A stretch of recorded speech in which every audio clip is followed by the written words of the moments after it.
அடுத்தது வந்து ஆடாதோடாங்க சார். ம், ம். இப்போ துளசி சொன்னீங்க சார் கோல்டுக்கு. இதுவும் அதே வகையை சார்ந்தது தான் நினைக்கிறேங்க சார். ஆமா, ஆமா, ஆமா. கரெக்ட்டா அத சொன்னீங்க. பத்தி கொஞ்சம் ஏதாவது எஸ். சொல்லுங்க. இத ஆடாத அத நான் ஏற்கனவே சொல்லியிருக்கேன். ஆடாதொடை உண்டால் வந்து பாடாத நாவும் பாடுமா. ஆ. அந்த தொண்டை செருமலை சரி பண்ணுறது. தொண்டையில் மட்டும் சில பேருக்கு இங்கே சளி இருக்காது, மூக்கில் சளி இருக்காது, நெஞ்சில் சளி இருக்காது. இந்த தொண்டை செருமல் மட்டும் நிறைய பேருக்கு இருக்கும். இருமும்போது, காரும்போது அவங்களுக்கு அந்த சளி மட்டும் வந்து விழும்.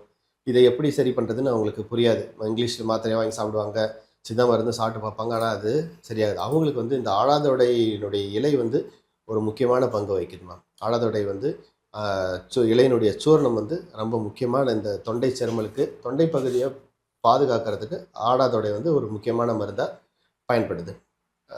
அது இல்லாமல் ஒரு ஆடாதனுடைய வேர் இருக்கு இல்லைங்களா, அது வந்து அந்த பிரசவ கால பெண்களுக்கு, அந்த பிரசவத்தை நெருங்குற பெண்களுக்கு குடிநீர் இட்டு கொடுக்கும் பொழுது ஆடாதனுடைய வேர் வந்து அவங்களுக்கு லகுவான ஒரு பிரசவம், அதான் ஒரு எளிதான பிரசவமாக வந்து முடியுது.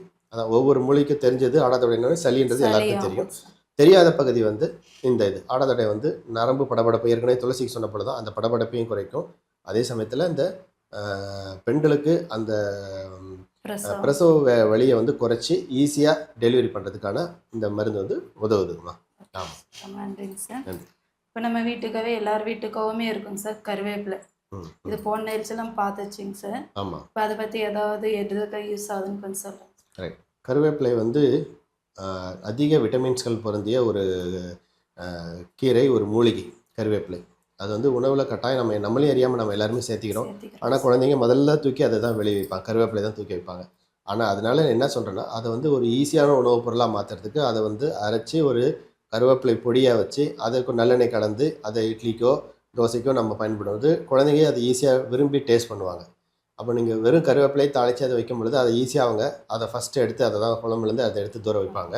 ஸோ அந்த கருவேப்பிலை நல்ல பலன் தரக்கூடிய மூலிகைன்னு தெரிஞ்சு பட் அது நம்ம பயன்படுத்த முடியாத நிலை இருக்கும் பொழுது அதை சிறந்த உணவுப் பொருளாக மாற்றி அதை குழந்தைங்களுக்கு கொடுக்கறது தான் ஒரு சிறந்தது. கருவேப்பிலை ஞாபக சக்திக்கு ஒரு முக்கியமான ஒரு மருந்து அமைதுங்கம்மா. அடுத்து வந்து ரத்த சுற்றோட்டத்தை, ரத்த அதிகரிப்பை அதை வந்து சீராக செய்யுது. அடுத்து கர்ப்பப்பைக்கும் ரொம்ப ஒரு சிறந்த மருந்தாக இது வந்து பயன்படுது. கருவேப்பிலை வந்து முக்கியமாக பயன்படுது. அதனால் ஒரு தவிர்க்க முடியாத ஒரு மூலிகை பொருள் நம்ம அருகிலேயே இருக்கிறது கருவேப்பிலைமா. இது வேஸ்ட்டுன்னே நினைக்கக்கூடாதுங்க சார். எல்லாத்துலேயுமே எல்லா ஒரு நோய்க்கான மருந்தும். ஆமாம், குழந்தைங்க அது ஒரு வேஸ்ட்டை எதுக்கு இது சேர்த்துறாங்கன்றது ஃபஸ்ட் எடுத்து வைக்கிறாங்க. அது அவங்களுக்கான ஒரு முக்கிய மூலப்பொருளாக ஏன் சொல்கிறேன்னா ஞாபக சக்தி அதிகப்படுத்துது, எல்லாம் வல்லாரை சொல்லுவாங்க. பட்டு கருவேப்பிலைக்கும் அந்த குணம் வந்து முக்கியமாக உண்டுங்கம்மா. ஆமாம். ஒரு பிரேக் போயிட்டு வந்துடலாம் சார்.